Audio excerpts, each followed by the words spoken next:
Hello, everyone, and welcome to this panel discussion on the topic of the role of media in driving information for settlement services during the pandemic. This session is part of the Pathways to Prosperity workshop series. Now, today, as I said earlier, we'll be talking about the role of media that got highlighted during the pandemic in delivering information about settlement services. And it's been quite a year, this past year has been about restrictions, about lockdown. It's not been easy on any of us. And during this situation, a lot of things changed. In the newcomer settlement sector specifically, of course, the role of media got highlighted, and that's exactly what we'll be discussing today. To any of the attendees, please do share your questions with us for the session, and our guests will be answering those. So without any further wait, let's introduce the guests and get talking. Let's start with Mohammed. Mohammed, welcome, and please tell us a little about yourself. Thank you, Shruti, for inviting me to this panel. I'm really pleased to be here. So my name is Mohammed Baga. I'm the Managing Director at the St. John Newcomer Center. Today, I'll give you a little bit of an understanding of what the St. John Newcomer Center is first. The St. John Newcomer Center was formed back in 2009 with the support of our local municipalities, the provincial government, as well as the federal government to provide settlement services to newcomers and help multicultural communities enhance and showcase their culture, their talent, and skills as a way to highlight multiculturalism in our community.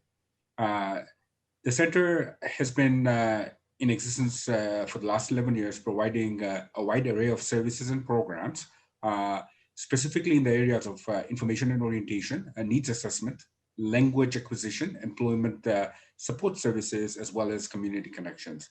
It is a great place for locals as well as newcomers to come and volunteer and mingle with each other and get to know each other. So in conclusion, I'd say the St. John Newcomer Center has been played a very important role to help overcome some of the major challenges that our communities, rural communities are facing across this country. That is population decline and demographic decline. So with minimal growth and minimal growth or very little or decline, the St. John population has come to embrace multiculturalism and newcomers as part of the fabric of a community. So we continue to play an outcome-based role to further the goals of newcomer integration.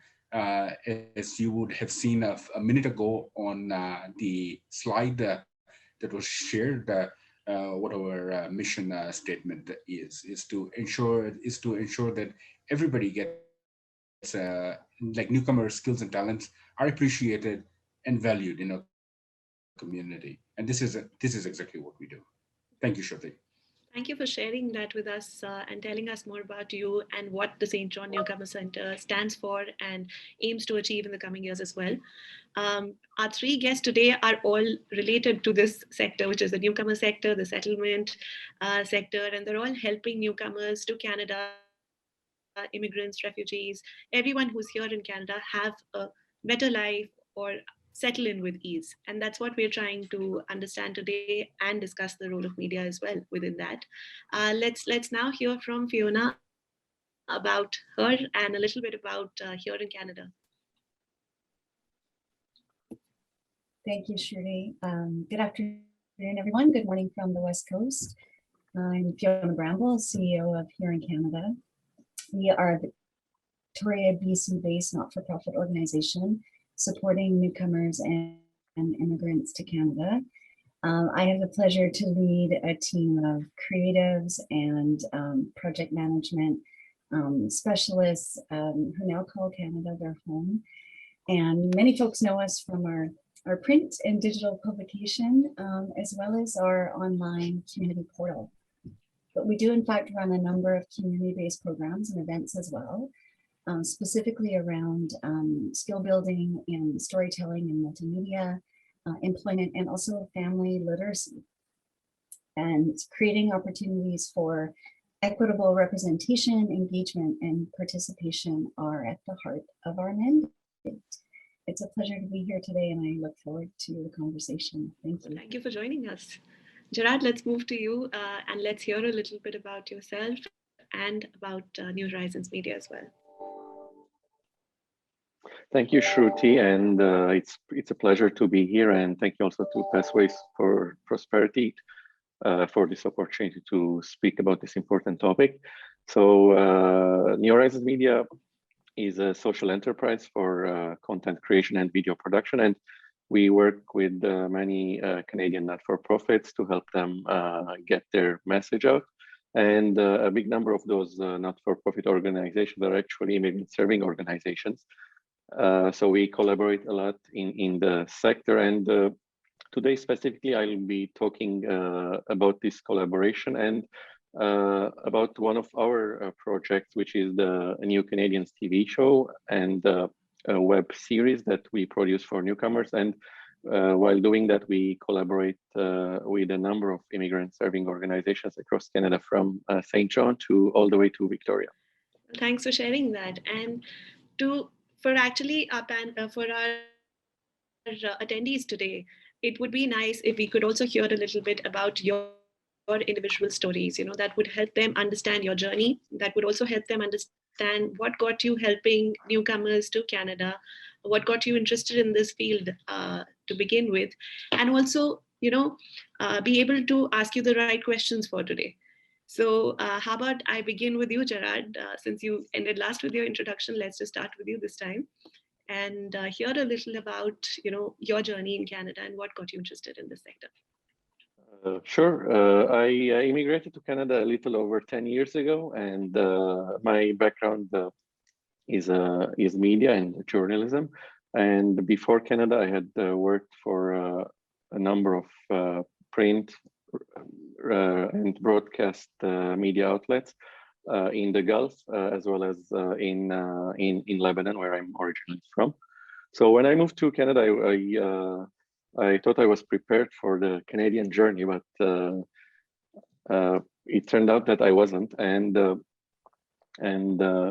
I started searching for answers for my questions, and it took a while. It took about a long while, and I realized that there was a gap in this regards, and everyone was repeating actually the same mistakes, or was kind of stuck in the same cycle that they didn't know, and they were looking for answers and then figuring out, but it was wasting their time and their money, their resources, and it was costing them emotionally, obviously. So I launched on a project to use my background and use my skills of media and storytelling to help other newcomers who were coming to Canada after me, at least learn about the mistakes I had made and the solutions I had found, and also some of my friends and other newcomers who I had met across the journey, and share all these knowledge and tips with the newcomers so that they have a better start and they don't repeat the same mistakes that everyone was doing, and succeed in Canada in a better way and in a faster way than we did, for example. So that kind of drove me into knowing more about the immigration sector, knowing more about the immigrant serving organizations and the excellent work they were doing. But also it made me realize that those organizations needed help.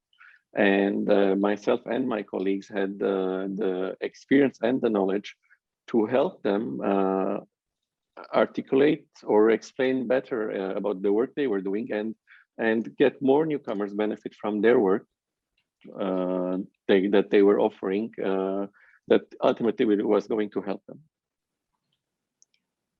No, and definitely with what you shared, it's amazing how the differences or the challenges that you faced over here, and then you overcame those and are now helping others who might be in the same journey and facilitating that for them. So thank you for the work that you're doing. In many ways, Fiona, what you're doing through the medium of this magazine as well, and through your not-for-profit organization, the efforts are similar, and then there's a lot more. So please tell us a little about that, and also about your journey. What got you interested in this field? Thank you. Well, my family arrived in Canada in the mid-1950s. Settler homesteaders in northern British Columbia from France and Scotland and Ireland. So that was the beginning of our Canadian journey post-war. And my background's actually in linguistics and applied linguistics. So my connection with Newcomers began in the English language learning classroom with adult students, primarily at a local college. And being the kind of instructor teacher that I was, I built relationships very quickly with my students and began to understand their journey more thoroughly, and also to empathize with and sympathize with some of the disconnects that they were experiencing. So in the classroom, my students would be very confident and open, and then they go out into the wider community and feel a disconnect. They didn't feel belonging in the wider community. And, on a personal level, that was a bit heartbreaking for me, because I could see the assets that these individuals brought to our community. They spoke many languages, they had many talents, but they were being overlooked for jobs, they were being discriminated against in the wider community. So that sort of became my mission, my call to action. And when I left the classroom, I thought for a long time, what is a way I can help bridge this disconnect between the so-called receiving community and our newcomers? And it began with the magazine. I thought that perhaps a neutral space where people could begin to learn about one another might be a stepping stone to building those relationships and growing cultural competencies. And so that's how we started, as this print magazine in little Victoria, BC. And over time, we evolved as a more community-based organization as people came to us and wanted to add their skill set to the work that we were doing. We also can be very responsive because we're a small team. So what our newcomer community needed, we could kind of create on the spot and enable them to lead the programming and inform the programming and give them the skills around developing programs and materials. And so it's been a wonderful journey. We started in 2013, and here we are in 2021, and hopefully soon we'll be on the other side of COVID and be able to do new and wonderful things together. We hope the same.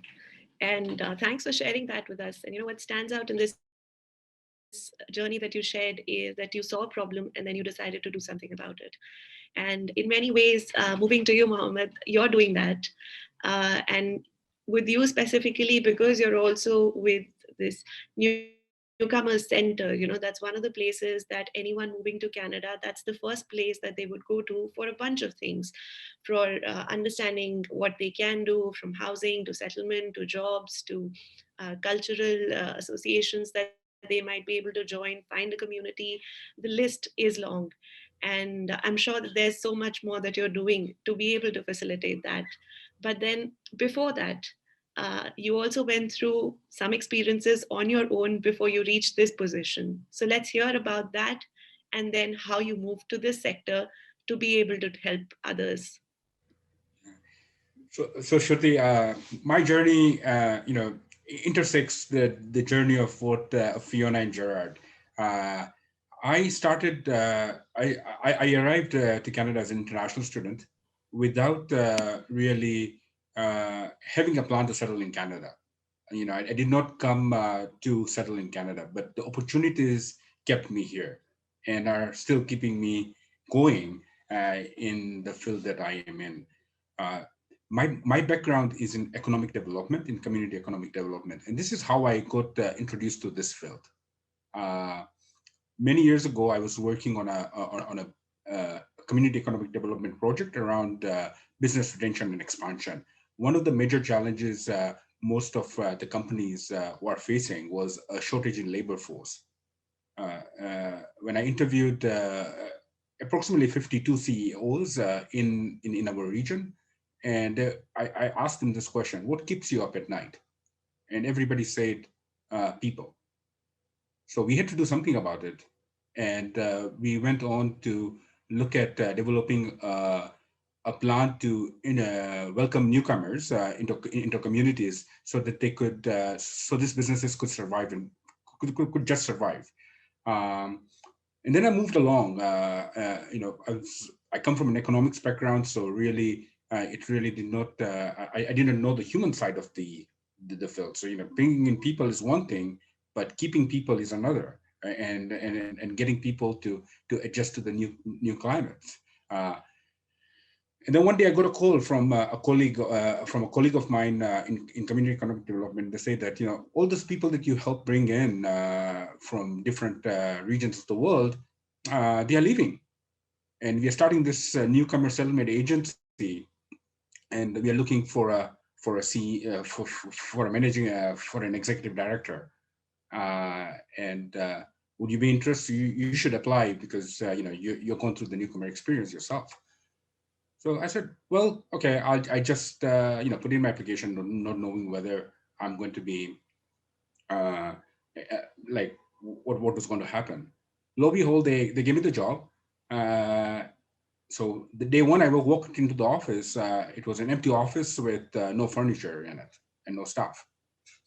And they told me, Mohammed, you need to keep, we need to find ways of how we can integrate all the people that are still here and, make them feel welcome at home.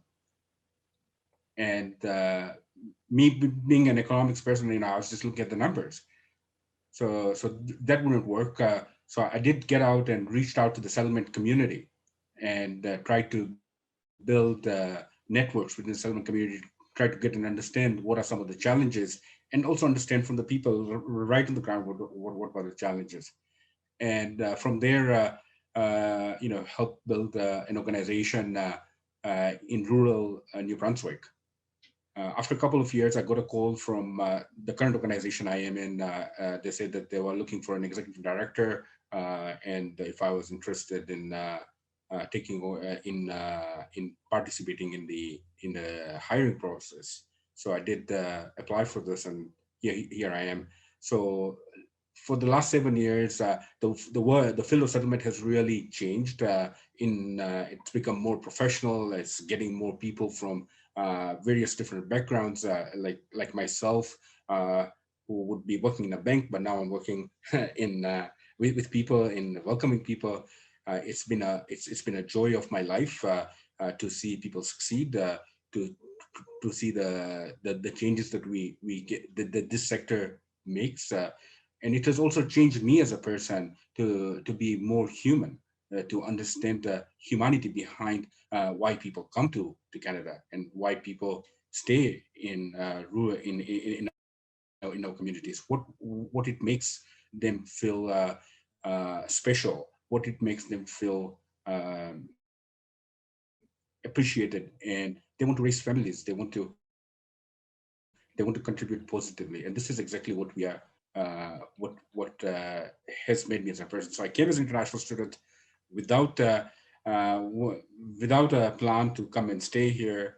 It's just the circumstances that kept me here, and the settlement sector changed me as a person, going from numbers to be a more people's person. And what's common when all three of you were sharing your experiences, what's common to all of your journeys is that you were all newcomers at one point, and it's so essential to be able to understand that journey to then be able to help out others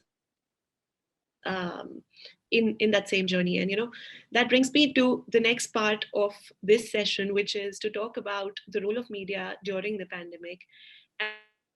And the pandemic, oh my god, what a year it has been since it reached Canada. It's hard to imagine that it's already been a year and we're still in the middle of it all, hopeful that things are getting better soon.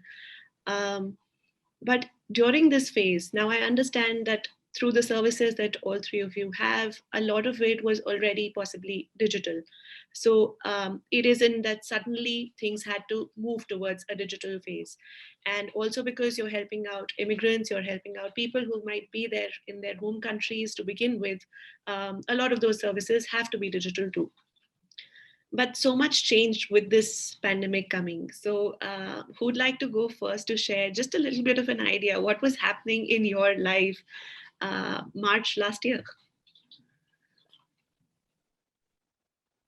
Gerard, I'll start with you in this case then. Yeah, I can go first. So going back 1 year in March, we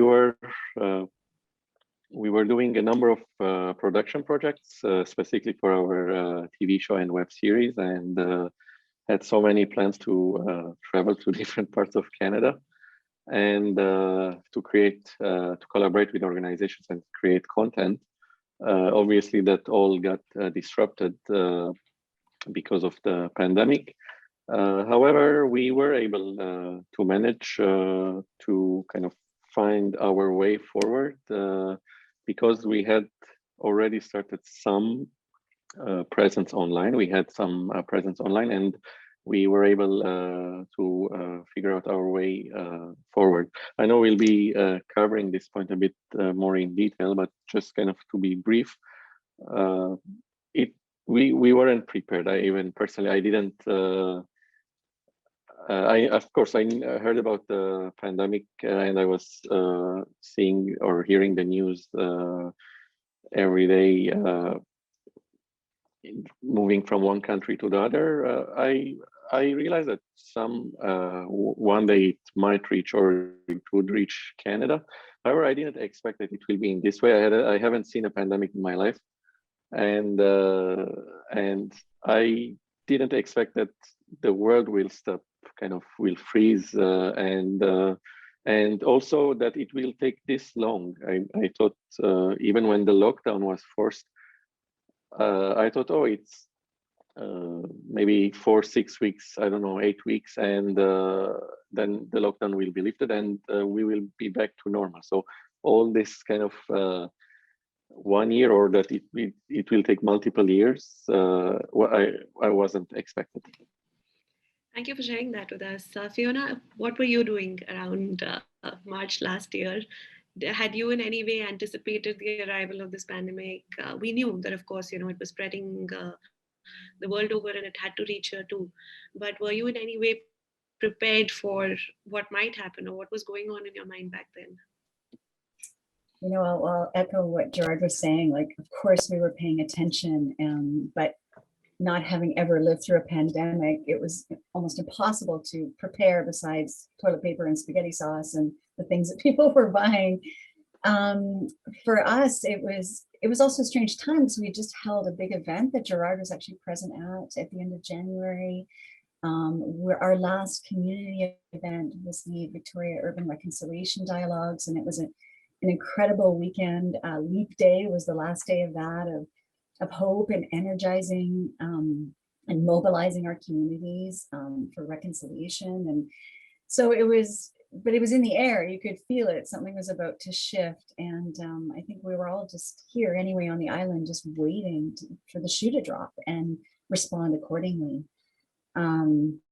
Yes, as an organization, we were actually getting ready to go to press. As Gerard said, I didn't anticipate that distribution centers would be shut down, that the printers wouldn't be open, and suddenly everything we had created was out of date. It wasn't relevant in any way, shape, or form in this new world. So we had to just kind of sit back and wait and pivot. That word got used so many times in the first few months of the pandemic, but we really did. And we had to shift from kind of being a media organization, and we are going to talk about this more later, I realize, but to really a community organization that was supporting one another in social, emotional ways. And fortunately, there's a lot of heart in our organization, so we were ready and willing to do that. But it definitely shifted our direction, our focus, and our energies. And that was quite the experience.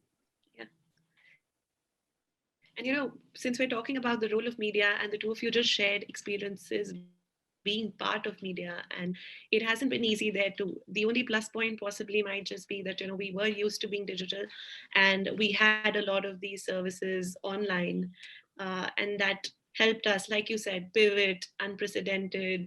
These were phrases that became part of our normal vocabulary, the new normal, and we'd be talking about all of that too. Mohammed, I'd like to know from you. You know, a newcomer center, of course, like we discussed earlier. Were you prepared? I'd like to know in terms of the resources. Was there this fear that how we're going to manage if this ends up reaching Canada? Well, I think first I'd like to say we are so blessed that as things were turning gray in the United States as well as other parts of Canada, Atlantic Canada was fairly doing well. So we had the upper hand, as to say, on March. I think it was the first week after March break here in Atlantic Canada, where everybody was. There was a big debate between whether we should go, whether the kids should go to Europe or not. Italy was not doing that well at the time.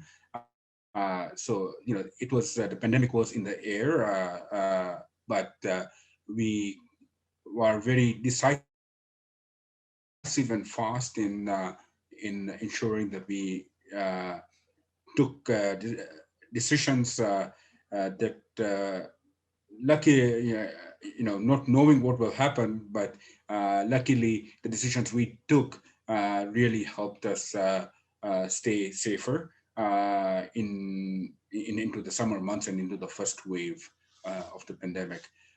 Speaking of that, one of the things as an organization, we had a couple of large events planned during the month of March, early April. Volunteer appreciation is one of the biggest events.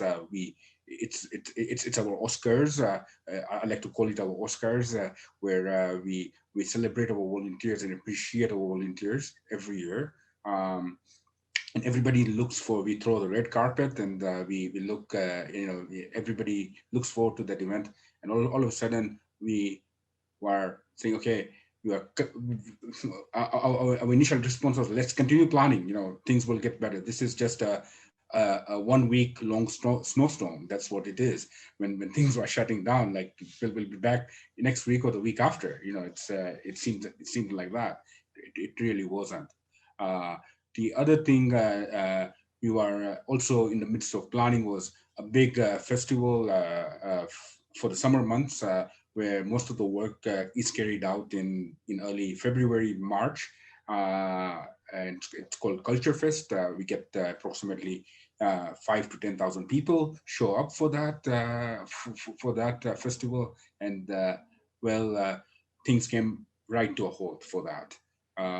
In other things, all our programs, we were not ready for. Most of our programming was done in person, so there was very little online programming because of language barriers and technology barriers for our clients, and that got us going. So there are 5 principles really we came up with the beginning of the pandemic. One was safety and well-being of our staff, of our clients, and so that they have the information that they require to stay safe and be well. Number 2 was staying connected. That was the second principle that we work with. Like, how could we facilitate and support the rapid response and adaptation to organizations within our clients and as an organization? Number 3 is using connectivity to provide advice, resources, and identify challenges and opportunities to develop and deploy solutions and common goals for our organization. The other one was to monitor any relief program and announcements that were coming out within the first days of the pandemic. Service Canada was closed now. We needed to know how to access those services because our clients needed that, because many of them had arrived prior to the pandemic. And lastly was our concern for our community in general. And this is really to ensure that we were providing information of newcomers in the broader community, but also knowing what are some of if there were any hotspots in the community where newcomers should not be going to, or where newcomers should be staying away from or should be going to. Then how can we facilitate and coordinate that? So really, we worked around those 5 principles in the first days of the pandemic, trying to ensure that every newcomer had an opportunity to stay safe and contribute positively within the very unfortunate circumstances that are going to come upon us in the next 6 months. Now, thinking about it, it went from a 2-week long snowstorm or snow day to a 6-month snow day, and many parts of the country are still in that area where lockdowns are still very relevant.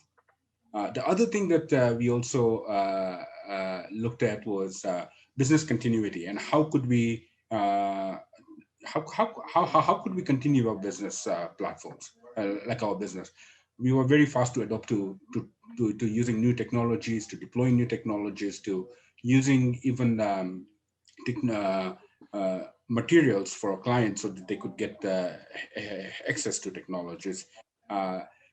The other things that there was another team that was looking at potential challenges like mental health that would come by staying at home, not only for our staff, but our clients and our broader community. And how could we help with that? And obviously, new programs and new horizons, how to pivot from things that were no longer relevant, and what was the new innovations required and the new programs required to further the goals of newcomer integration and settlement. So I think I'll speak more to it later on, but in a brief, this it's been a roller coaster ride, and I wish it was at Canada's Wonderland, but it has been in real life.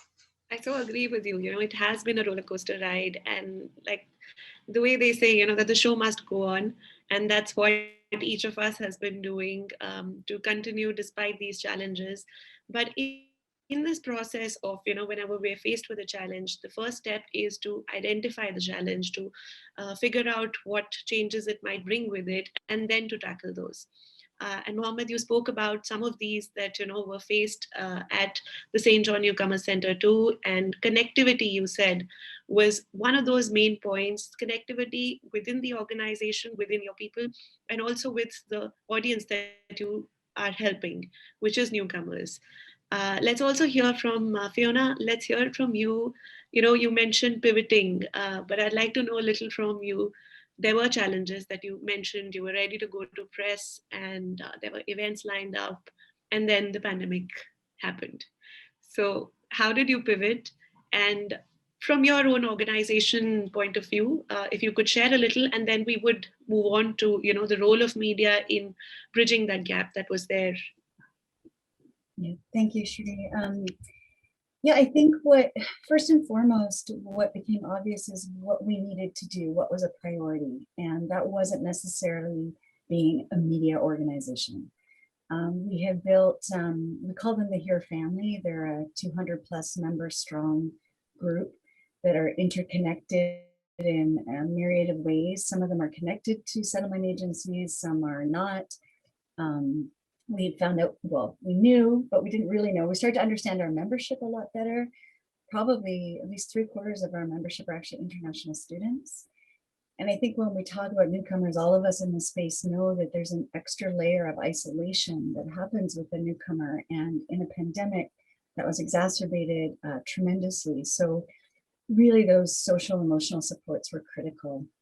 And international students were being evicted from their residences, I mean, for health reasons, but nonetheless, trying to find a new place to live in a city like Victoria is not that easy. There were no benefits for these students. They didn't fit into any of the government benefit boxes. A lot of these students were close to graduating, so we're fully expecting to go into employment in April or May. Those job prospects disappeared. So there are a lot of really basic needs that needed to be met by our community. And we we meet on our WhatsApp thread. So fortunately, we were already digitally centralized on WhatsApp. And we already had built trust and familiarity on that platform with our membership. So it became a lifeline for our team and for all of our members. And that was where people went for information, to ask for help, to say what they needed. So please coordinate a session on this because we need a mental health session today or this week. Can you bring in an MP to talk about the COVID benefits? We need to understand our rights. And so that really, the WhatsApp group, as I said, was a lifeline and helped us really focus on what was needed in the community. And then of course, as things started to settle a little bit and people found the things that they needed, and we were delivering food, we were raising emergency funds. It really was basic needs. But once those had been met, or at least were being served, we could start to turn back to the creative side of our work and start to tell some of those stories. And one of the projects that we launched, sort of, I don't even know what to call it, mid-pandemic, pre all the words we're using now, but we had a blog contest to just share newcomer experiences in the pandemic, and people could submit a video or a podcast or a story. And I think just even that simple opportunity on our portal, anybody could go and sign up and share their story, really help people feel more connected and really help build empathy and sympathy across all communities. So there were some joyous moments there too. Yes, of course. And, when we talk about the role of media, it isn't just media organizations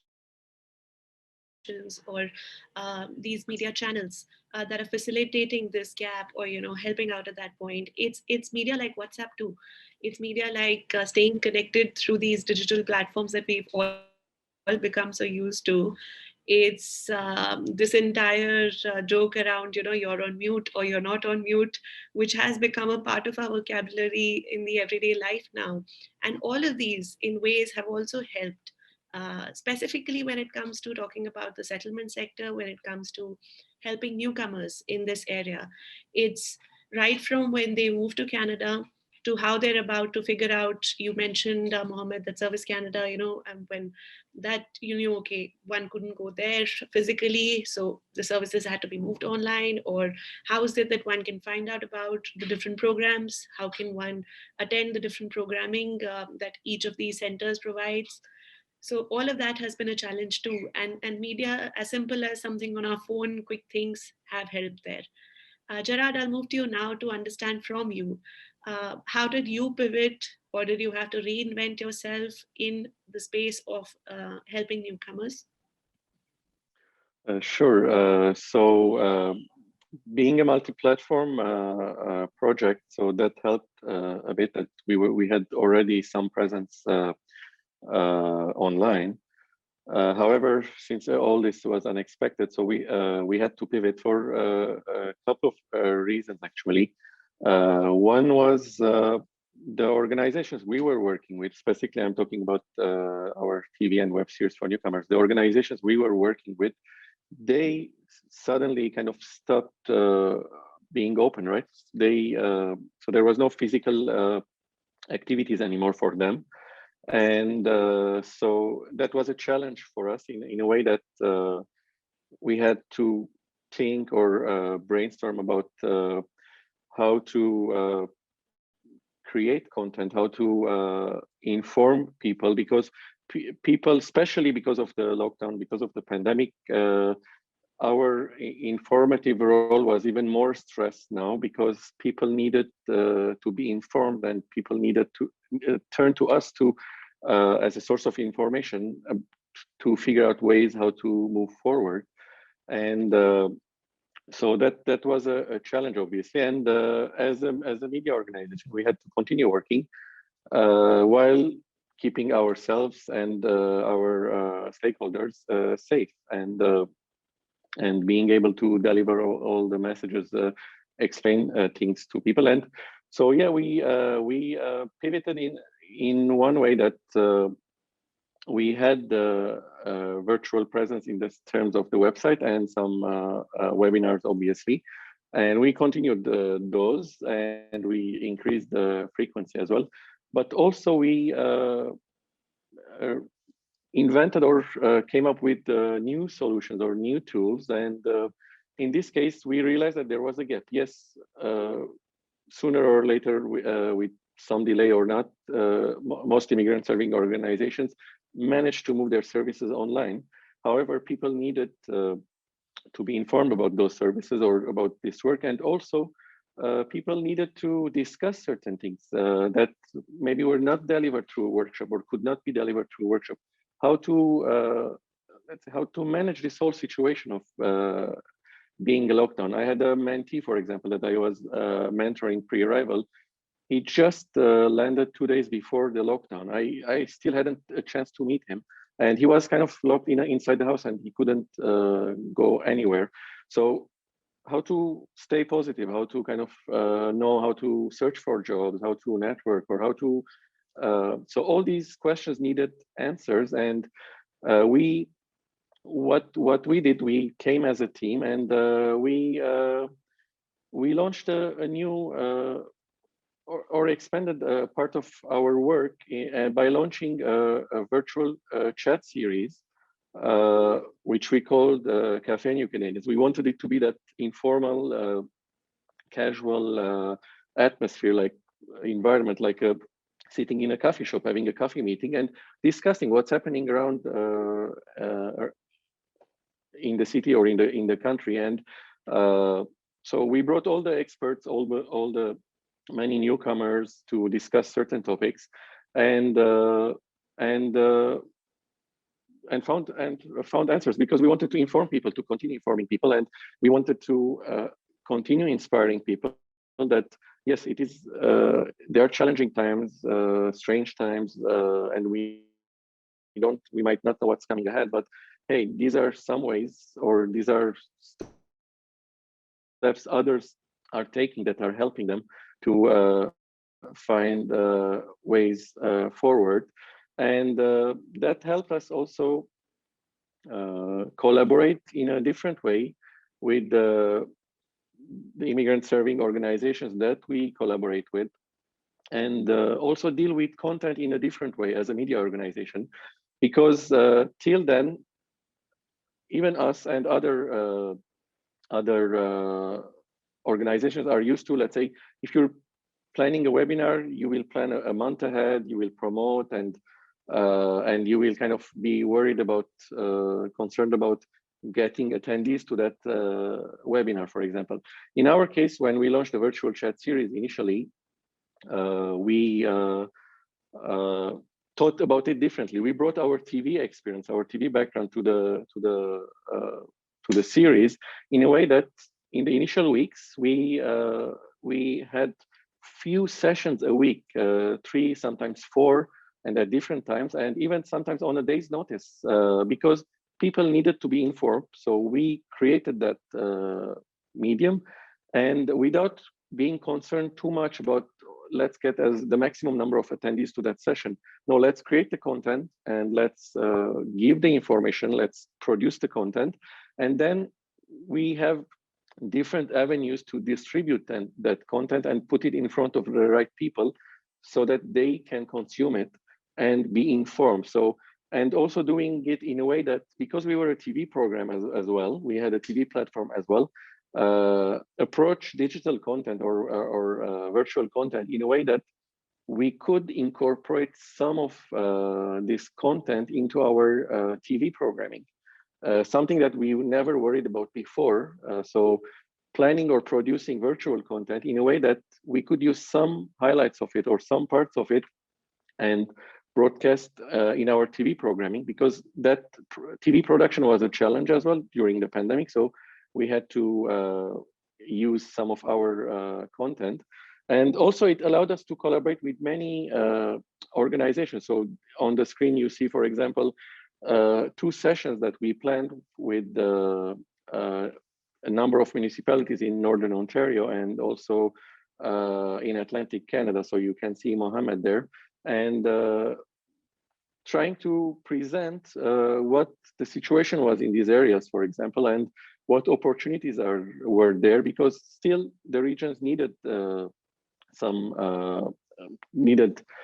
immigrants, needed talent. There were new opportunities that were coming up because of the pandemic. So we wanted to inform newcomers that, hey, in these regions, there's a demand for this background, or for this kind of people with this background or skills, and they may be kind of pursuing those opportunities. We also collaborated with a number of other organizations to present about their services in a different way, ways that they were not used to. For example, explaining about bridging programs through a panel discussion, or even one of the organizations that is a beautiful example of collaboration. One of the organizations we worked with was Wood Green, the Employment and Settlement Agency in Toronto. And they had an in-person event that they used to organize every 3 months for their clients. And because of the pandemic, they stopped. We had covered that event, and we soon realized that that's a good event. Why not cancel it? Why not kind of stop it just because of the pandemic? Hey, let's use our tools and our avenues and continue organizing that event. And by collaborating together, and by doing that, take it even beyond what the 40, 50, or 60 clients they were going to reach initially had they organized a physical event. But by working together, we took it beyond just the organization's clients, and took it to everyone in Canada, and maximizing the number of people benefiting from that content, and also allowing the organization to continue producing or having that event. And in a new way, I would say. So all this work was done in a way that those organizations were not used to, and because some funding restrictions or the way they worked in the past. So using our media experience to kind of bring TV into the online world, and helping them get their word out, and also at the same time helping newcomers get access to information in a plain, simple English that they could understand. Well, thank you, Gerard, for sharing that. At this point, I'd also like to remind all our participants that we've heard so much about our guest speakers. We've heard about the different initiatives that they have and the way they've been helping newcomers to Canada. And this is your chance to be asking questions too, so that they can answer those and share their experiences, and also help you understand if you're stuck in a situation, and how you could make use of this wonderful relationships that have come up due to the pandemic between immigrant serving organizations and media networks too. There's a question I see, and I'll ask you, Gerard, about that. You spoke about Cafe New Canadians. There's a question from Katya Naiman, who's asking, who were those experts that you invited? So if you could just tell us a little more about some of the topics that were discussed, and the nature of experts that were brought on this virtual chat series. So we always invited experts relevant to the topic as well, and also we always invited newcomers, always to have that newcomer voice or the newcomer perspective relevant. So the experts varied from industry to immigrant serving or to settlement to employment, depending on the topic. For example, one of the topics we discussed was supply chain, because of the pandemic specifically, supply chain even became more important than already it was. And there were so many opportunities that were coming up in that area, for example. So we brought in newcomers who were working in supply chain, and also experts from the Supply Chain Canada that had just recently launched a new initiative for immigrants to highlight contributions of immigrants in the supply chain sector. And they spoke about the sector during the pandemic, and what were the challenges, but also what were the opportunities present, and the new opportunities that were coming up where newcomers who had a supply chain background could feel the need. And in a discussion format, in a TV style talk show format. I mentioned the series, for example, initially launched, and we were kind of doing it multiple times a week as as people got used to or adapted to the pandemic. So the temporary series, we decided to make it a permanent series and turned it into this weekly show where we bring all these experts. And because it was virtual as well, it was easy to get experts from different parts of Canada, from Victoria, from Calgary, from different cities. So to help all newcomers where they were, and many experts, we were kind of looking out for them depending on the topic we wanted to discuss, but also many were being referred or recommended by organizations we were collaborating with or we had collaborated with, and who realized that in addition or complementary to the workshops they were offering online to their clients, but certain topics were best or better to be discussed within this format, which is accessible to everyone. And they were sometimes recommending that certain topics that are you going to discuss about this or are you going to discuss about that, because our clients are asking, and either they didn't have the capacity or they didn't see that they were the best ones to kind of discuss it, but they turned to us as a media organization to do or to lead those discussions on a platform that is accessible to everyone. Well, thank you for expanding on that and telling us a little more about the different ways that Cafe New Canadians was able to bring up these discussions and cater to new immigrants too. Mohammed, I'd like to know from you now the settlement perspective of this discussion. I also see a lot of questions pouring in. We will get to those very shortly, but let's hear it from Mohammed first about how were you able to work around the situation when the pandemic was suddenly here? How were you able to overcome those challenges or face those? Tell us a little. So yeah, Shruti, this was a major shift in our thinking and how we approached our work. The first thing first is working with non-traditional partners, and the media was a very important partner in helping us get to where we wanted to be. In fact, I spoke to New Horizons Media on a frequent basis, trying to collaborate and find new ways of sharing information to our client base. We also spoke to local traditional media, but also social media became part of our daily work. So for example, we became a small media company ourselves in how we projected our voice to newcomers so that they could get the information they needed. One of the things is we pivoted to online programming, but also pivoted to using vocabulary that was easy to understand and that was more common in newcomer languages. So, for example, instead of calling in an information and orientation session, we called our programs useful noon hours. So you'll get useful information at on a noon hour online. So, or when we talked about home visits, virtual home visits, we went and did virtual home visits. So these are some, on the screen, you will see some of the new programs that we developed during the pandemic or shifted how we started to provide programs. This is just a small example of many programs that we provide. One of the things that we did identify is many workforces were going online, and many competencies where newcomers had were in-person competencies that they had learned over the years in Canada. So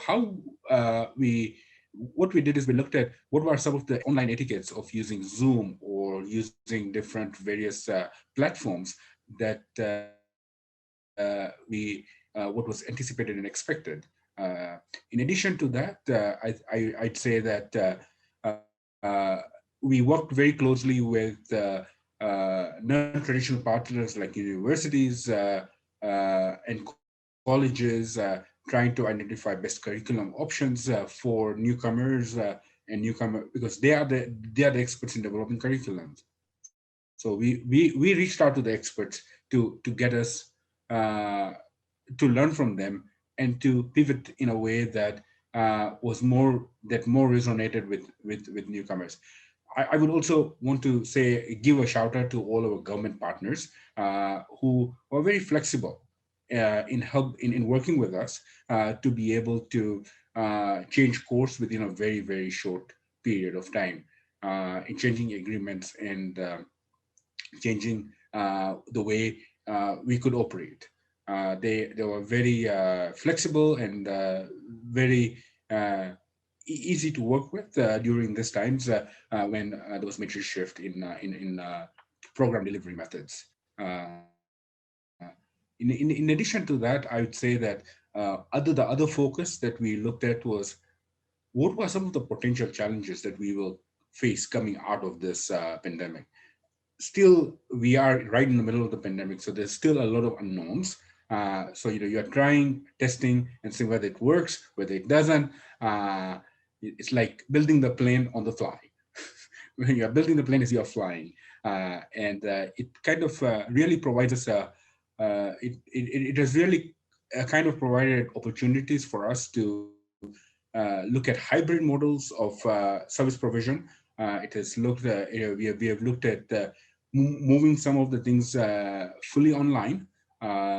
Communications has become a key aspect of our work at the center. In fact, community, we have multiple newsletters that go out throughout the week to newcomers, depending on what programs they're accessing. We have also looked at areas like programs that newcomers used to be able to do in person, which are not ours, but other from other agencies, and how can we connect and help those other agencies to work together. So newcomers still can have access to programs. So for example, having tablets and iPads and computers at the office, or even just having digital literacy classes is another area. So picking through and sifting through, looking at what works, using language that is different than what we are used to, not using policy language that we were used to using in the past, and using more simpler language that it helps. So we're still in the learning mode. As I tell my wonderful team here, if we are going to survive this, it is going to be through innovation, because innovation is the mother of all necessity. So true. Collaboration, innovation, and we've been doing that brilliantly. The reaction time, the action, the steps that have been taken have all been phenomenal. And we're hoping that, all of this continues in a positive way to bring out the results too. And I just also want to add this is we tripled the number of clients we see during the pandemic times. Like we from what we used to see in a whole year, we saw 3 times more newcomers accessing services during the COVID times, because most people who are not using services were also now trying to access the services, because there was no any other place to go, because everything else was closed. And also for the sake, also I think, if I may add here, it's also because of accessibility of this information too. A lot of other people who earlier may have felt a little concerned because they weren't able to attend those services in person or reach out to those physical locations, now could do that from the comfort of their homes. And that also meant that so much more information was being able to be shared with people all around. That's very true. Let's hear it from you, Fiona. The floor is all yours for taking us through your personal experience in this time, when we were suddenly, all of us were forced to either pivot, reinvent ourselves. What was it like for Here Magazine, here in Canada, the organization? Well, first of all, I want to pick up on what Mohammed was saying about shouting out your team and social media and our communications team, I want to shout out the HERE team, because it wasn't just about delivering information. It isn't just about delivering information. It is about building community, and our team is phenomenal at creating lots of positive energy in social spaces and social media spaces. So thank you, team. And also a thank you thinking about our funders.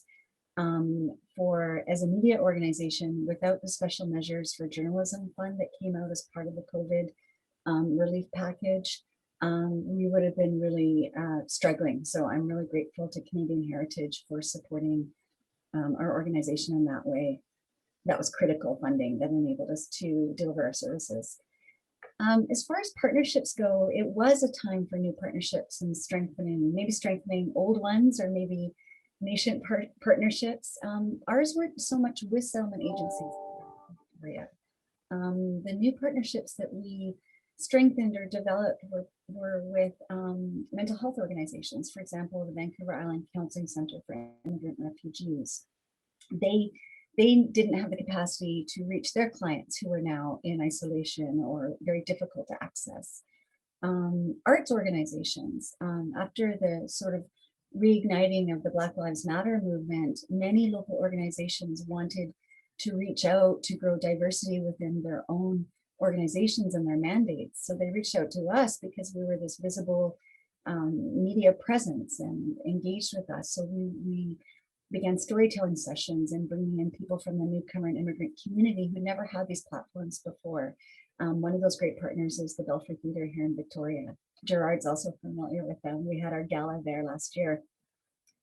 Food support networks. Suddenly we were connected with Victoria's incredible food security hub here. We began to make those connections so that we could get culturally appropriate food delivered to our newcomer and immigrant members and clients. Ethnocultural organizations, they don't have the media, a number of them don't have the media capacity to, whether it's newsletters or whatever it is, to reach out to their own members. So we started to form those relationships. Well, we already had those relationships, but we started to sort of clarify how we could support them best and how we could leverage our mutual offerings.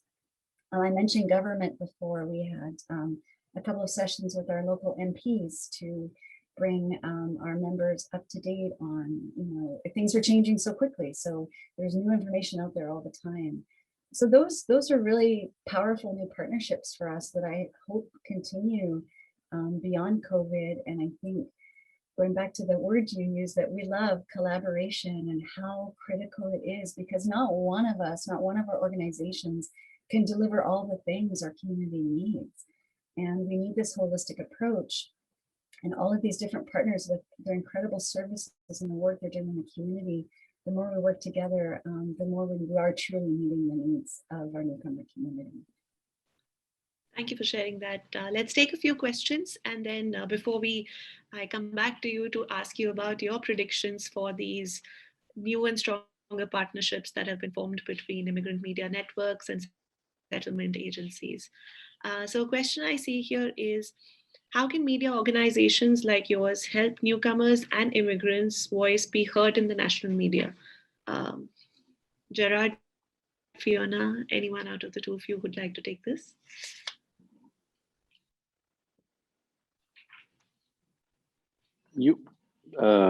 I guess I can answer that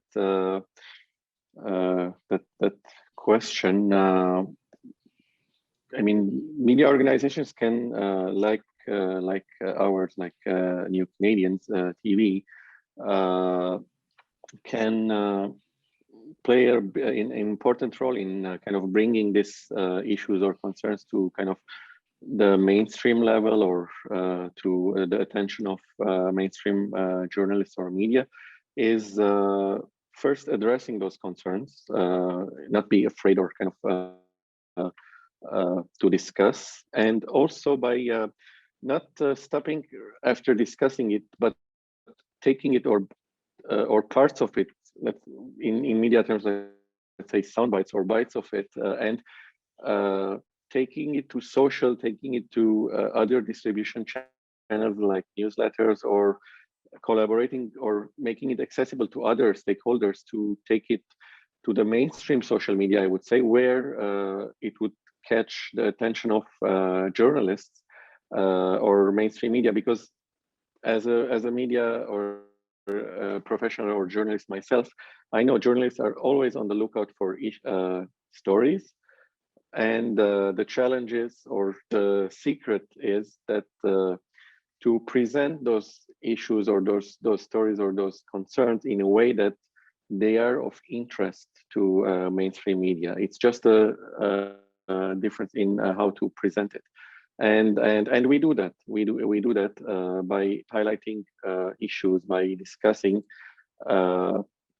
without any kind of fear that, oh, we shouldn't discuss this or that. No, if it's important to newcomers, if it's of value to newcomers, we will discuss it and we will bring the experts relevant to that topic, and they would also maximize the visibility or exposure of that issue.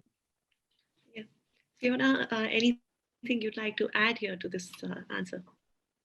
Well, I wholeheartedly agree. And the one thing I would add is that there is perhaps some reluctance in mainstream media to engage with some communities, or the inability to do so because they're in their newsrooms or wherever they are. They're separated from the community. And because Gerard and I both work in the community, we have those personal connections and professional connections. So we can function as a bridge between that mainstream media and our newcomer and immigrant communities. And I think that's sort of where we have found our success in amplifying those voices. And I also want to add that both Gerard and our organization, we are national in scope too. So hopefully that will help bring those stories and experiences to a greater audience. Completely. Thanks for sharing that. The next question I'll ask Mohammed, but feel free to jump in and add your views too.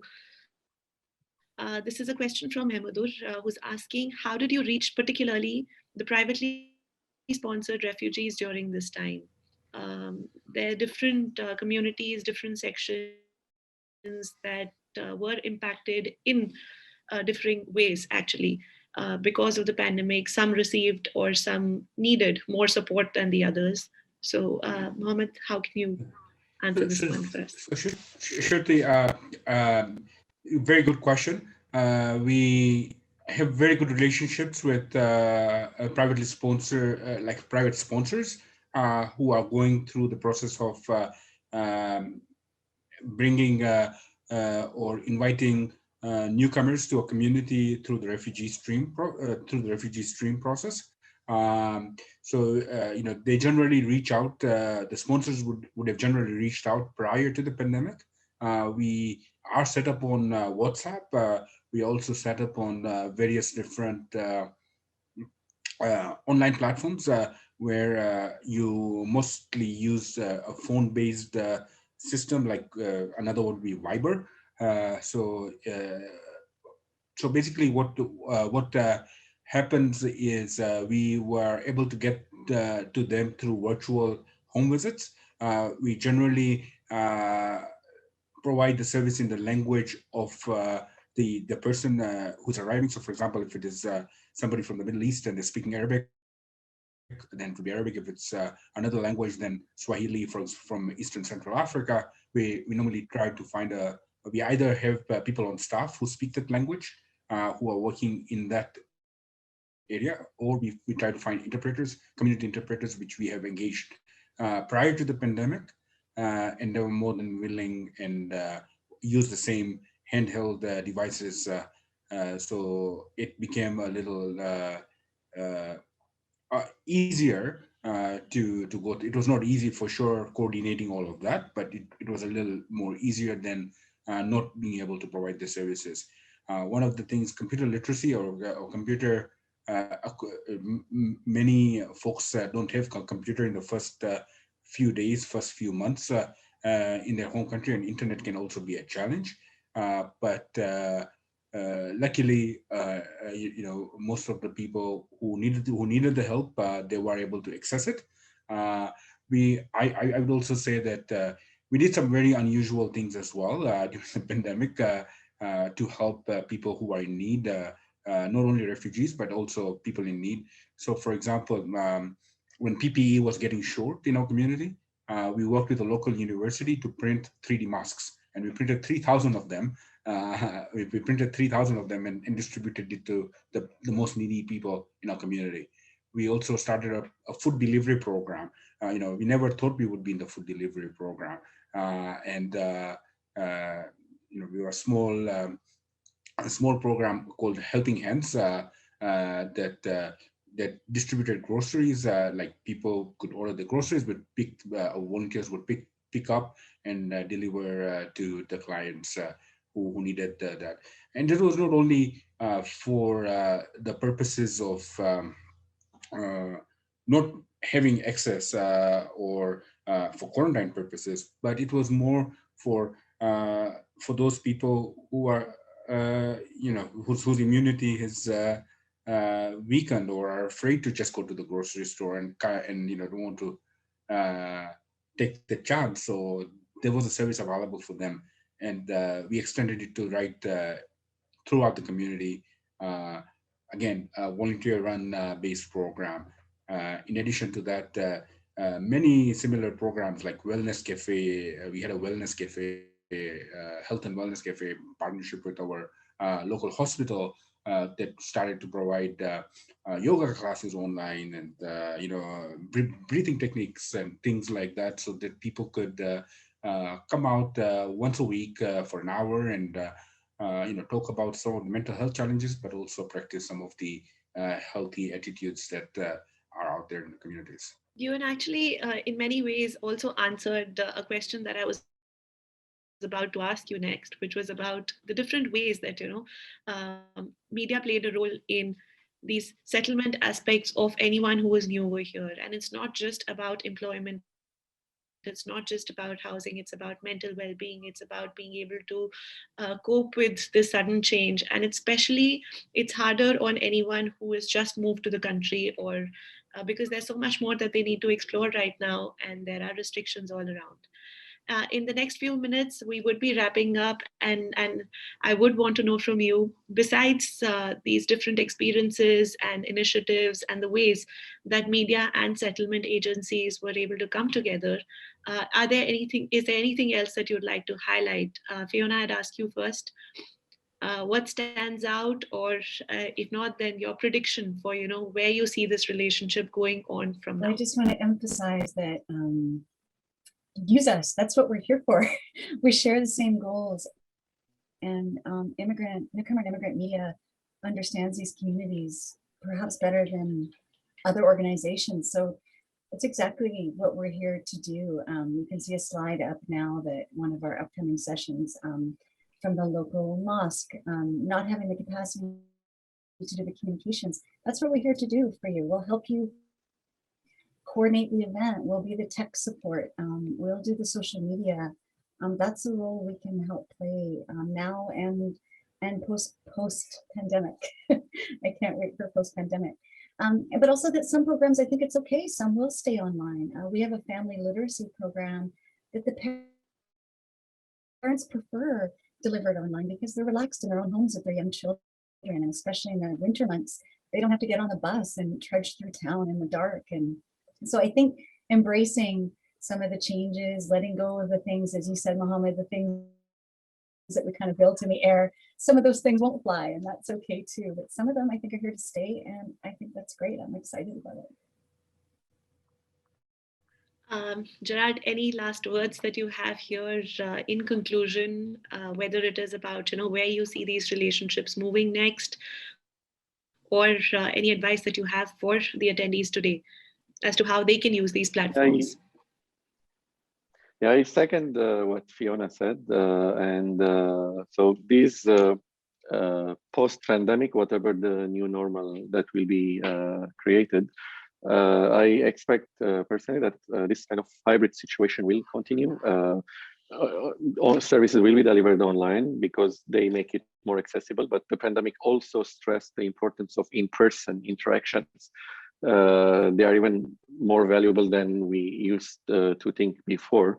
So I expect we will have a kind of a hybrid format where there will be in-person and online simultaneously, and depending on the consumer where they are situated, they will they will be part of it. And just kind of to wrap up, I would invite all the attendees and everyone who's watching, who's from an immigrant serving organizations, to be open to collaborating more with media organizations such as Here Magazine or such as New Canadians TV, because we're good at storytelling, and we can kind of we have less restrictions in terms of addressing those kind of topics or discussing those topics, and they are good at service delivery, right? Helping newcomers. So let's collaborate together. That allows each other, or that allows in this case immigrant serving organizations, to focus on helping newcomers, and we will do our role of informing people, because we are information hubs, right? People turn to us for information, and we will continue those. Though I realize that the pandemic is forcing on immigrant serving organizations to be more communicative than they were before, so they can focus their energy on that. But at the same time, organizations such as Here Magazine or New Canadians TV could capture or broadcast this work to even more newcomers, to explain those things and discuss those topics, those issues in a way that's easily consumed, and they are easily accessible by everyone. A very useful call to action there for all of the participants of this session. Get in touch, and there will be beautiful collaborations that will come out of this too, and benefit everyone in the settlement, in the newcomer sector. Lastly, coming to you, Mohammed, any last piece of advice for the attendees, or what's your prediction of where do you see things going now? One of the things the pandemic has taught us is to be resilient, and I'll say that and hopeful as well. So my two words out of this presentation is, you collaborate and innovate, but be resilient and hopeful, because with those collaborations and innovations, the road ahead is just more brighter. What lovely words to be concluding this session with. Thank you, Mohammed. Thank you, Gerard. And thank you, Fiona, for your time today, for being a part of this session, for sharing your experiences and doling out so much advice to everyone who attended, and asking them to step forward and, ask for help if that's required, or offer help if they're in a position to do so. Thank you so much for your time, and thank you to our participants as well who found the time and attended this session with us today. Thank you once again. Thank you, Shruti, and thank you to Pathways to Prosperity. Thank you, Shruti, and thank you, Pathways to Prosperity. You're welcome.